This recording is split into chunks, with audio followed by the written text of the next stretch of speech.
hindi po ako nakatulog. Yung mga apo ko, sabi ko mag-pray tayo para hindi tayo nakaupo lang ako, nag-pray sa Panginoon. Hindi ako nakatulog nung kasagsagan ng bagyo.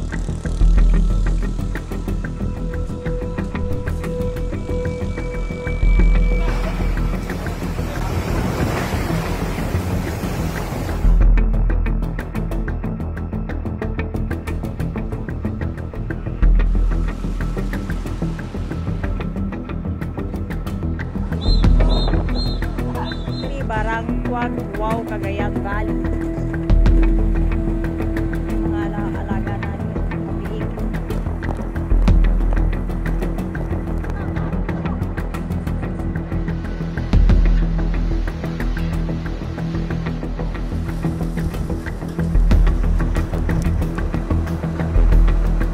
Yung pagkakalaki ng amin, yung taas ng salpok. Meron siguro mga 4 na metro. Kaya ito rin mga bayan dito, nakasato. Ang ganda ng tubig. Ang ganda.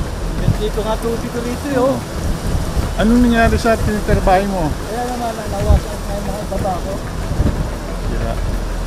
Duro. Pati mga kampi na ubos.